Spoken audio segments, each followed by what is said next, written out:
nous inaugurons aujourd'hui. Donc, à travers ma parole, recevez ici le mot de bienvenue de Monsieur le maire Massamba Mbeng au nom des populations de la commune de Yène. Aujourd'hui, nous sommes à l'honneur parce que, bien sûr, le gouvernement du Sénégal a bien voulu nous faire bénéficier de ce programme extrêmement important parce qu'il s'agit d'un programme autour de l'eau et tout le monde sait que l'eau c'est la vie.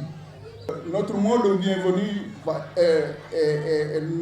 nous désirons l'emballer, le mettre en l'emballage de beaucoup de remerciements.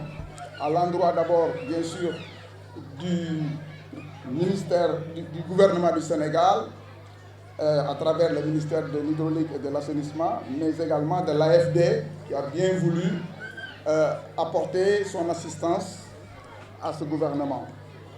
Mais considérez que la commune de Yène a bien pris la mesure de ce qui s'est fait aujourd'hui ici en Nita et que nous pouvons vous rassurer que cet ouvrage qui mérite absolument une attention très particulière, sera très bien entretenu. À travers le programme d'assainissement autonome, d'offrir ces ouvrages à l'école de Ndita. Et je le disais tout à l'heure, juste avant la remise des clés, que vous avez fait une action, mais vous aidez également le directeur à rendre à tous ces enfants-là leur dignité. Avoir des infrastructures sanitaires ou bien d'hygiène fonctionnelles pour des écoles, c'est des intrants de qualité. Également, séparer les garçons des filles, également, c'est des intrants de qualité.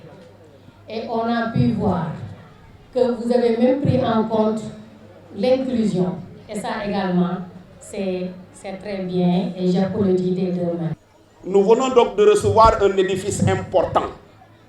C'est en ce sens vraiment que je vous invite à l'entretenir, à l'embellir davantage, pour que vraiment les enfants aient le plaisir de rester à l'école parce qu'ils ont un joyau qui leur permet effectivement sans problème de pouvoir vivre ici en paix sans beaucoup de difficultés. Vraiment, j'invite également les élèves en collaboration avec le directeur et l'équipe ici présente de prendre vraiment soin de ce joyau. C'est pourquoi, vraiment, encore une fois, merci. Je crois que ce qu'on attend maintenant de l'équipe pédagogique, c'est de faire des résultats. Monsieur le maire, monsieur l'inspecteur, monsieur les directeurs d'école, chers donateurs, chers enseignants, chers parents d'élèves, chers élèves, c'est avec une grande joie et beaucoup de gratitude que je prends la parole aujourd'hui. Au nom des élèves de notre école, nous sommes réunis pour célébrer l'inauguration de nos nouvelles installations sanitaires, des projets qui nous tenaient particulièrement à cœur. L'état de nos anciennes toilettes était inconfortable. Le manque d'hygiène et d'intimité rendait ce lieu peu accueillant. Aujourd'hui, grâce à votre engagement et à votre générosité, tout cela change.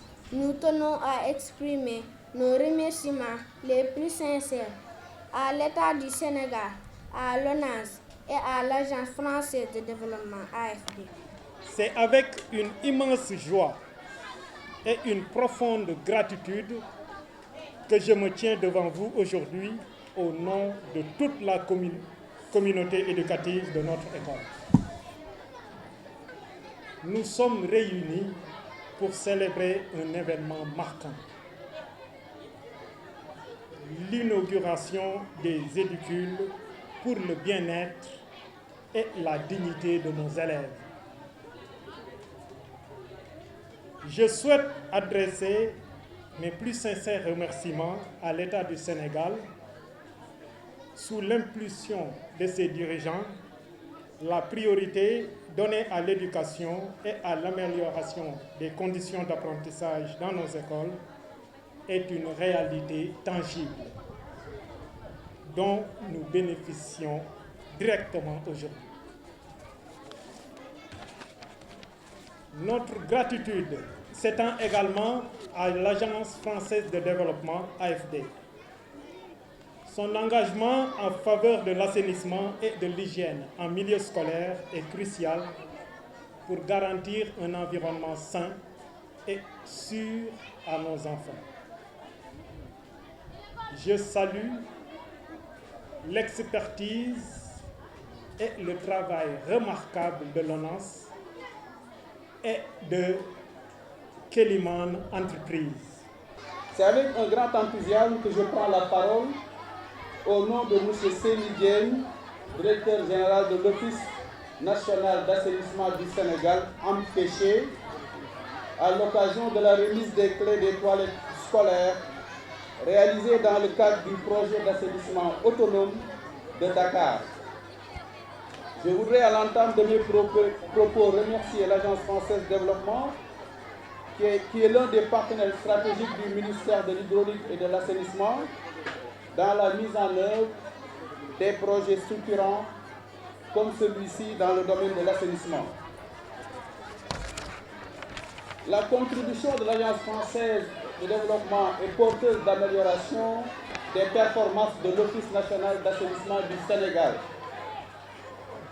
En effet, l'AFD est un partenaire de longue date qui ne se limite pas à apporter un appui financier, mais qui assure le suivi de la mise en œuvre des projets. Elle est présente sur tout le long du processus, du cycle de vie d'un projet, de la mobilisation des ressources financières à la réception des ouvrages et au suivi et évaluation. Cette approche de partenariat s'illustre à travers la mise en œuvre du projet de dépollution de la baie de Han, dont vous avez certainement entendu parler, qui avance à un rythme assez rassurant à cause de partenariat entre autres avec l'Agence française de développement. Monsieur le maire, messieurs les membres de la délégation de l'Agence française de développement, chers enseignants, bien-aimés, la réception de ces toilettes est une étape clé dans la mise en œuvre d'un projet structurant qui nous permettra de faire un bond en avant dans la démocratisation de l'accès aux services d'assainissement. En effet, je suis convaincu que c'est en misant sur l'assainissement autonome que nous pouvons accélérer la marche vers la réalisation des objectifs de développement durable, notamment l'ODD 6.2. En effet, il est attendu de ce projet qui a déjà commencé, qui est en train de faire son chemin, la réalisation ou la réhabilitation de 10 000 toilettes et bacs à laver, la réalisation ou la réhabilitation des stations de traitement des boues de vidange, la réalisation ou la réhabilitation de 230 blocs sanitaires scolaires, dont ces blocs-là font partie, composés de toilettes, d'urinoirs, de dispositifs de lavage des mains, entre autres. Avec ce paquet d'ouvrages, le projet d'assainissement autonome dans la région de Dakar pèsera sur l'amélioration des conditions de vie des populations des communes de la banlieue dakaroise, comme Keur Massar et Rufisque, et contribuera à la préservation de l'environnement. Aujourd'hui, l'ONAS n'est pas seulement dans une démarche de construire des ouvrages, mais d'assurer un accès sécurisé. Je saisis cette occasion pour remercier toutes les entreprises impliquées à la construction de ces toilettes qui respectent les normes en vigueur. Chères autorités, chères communautés, comme on a l'habitude de dire, l'accès aux toilettes sauve des vies et préserve la dignité et l'intégrité physique des groupes vulnérables, personnes âgées, des personnes vivant avec un handicap qu'on appelle les personnes à mobilité réduite, des femmes et des jeunes filles. En milieu scolaire, l'absence de toilettes non sécurisées, tel qu'on l'a dit tout à l'heure, est un facteur d'absentéisme, voire d'abandon scolaire. C'est pour cela que l'UNICEF, le Programme des Nations Unies pour l'enfance et l'éducation, porte le plaidoyer pour la construction des points d'eau et des toilettes dans les écoles. Par conséquent, nous osons croire qu'avec ces ouvrages, l'ONAS contribuera à l'épanouissement des élèves du corps enseignant et surtout à la préservation des infections et des maladies hydriques. Selon les estimations de l'UNICEF de 2023, environ 400 000 enfants de moins de 5 ans, c'est un chiffre non négligeable, continuent de mourir chaque année de maladies évitables dues à une mauvaise qualité de l'eau, dû aussi à un déficit de services d'assainissement et d'hygiène. Et je pense que la réalisation de cet ouvrage nous permettra de contribuer à rabaisser ce chiffre-là. En somme, à travers ces réalisations, nous venons de créer des conditions d'amélioration des rendements scolaires, de préservation de la dignité et de la santé des élèves et des enseignants. Il ne reste qu'à inviter d'en faire un bon usage et nous sollicitons la mairie pour l'entretien. À travers ces réalisations, nous venons de créer des conditions d'amélioration des rendements scolaires, de préservation de la dignité et de la santé des élèves et des enseignants. Et il ne reste qu'à en faire un bon usage, c'est ce que je disais. C'est ainsi que nous pouvons citer les bénéfices non quantifiables de ces réalisations. Alors, je vais terminer un peu ce speech. Vous savez que dans le monde, on a l'habitude de parler du nexus eau-énergie. Mais je pense qu'il est temps de parler des relations entre la nutrition, l'assainissement et la santé. Parce que ce sont des choses qui sont liées. Et Moussa vient de le dire, que l'OMS, l'Organisation mondiale de la santé, a démontré que $1 investi dans l'assainissement permet d'épargner ou d'économiser au moins $5 en dépenses de santé. Donc si vous prenez vos calculettes, je pense que ça vaut le coup.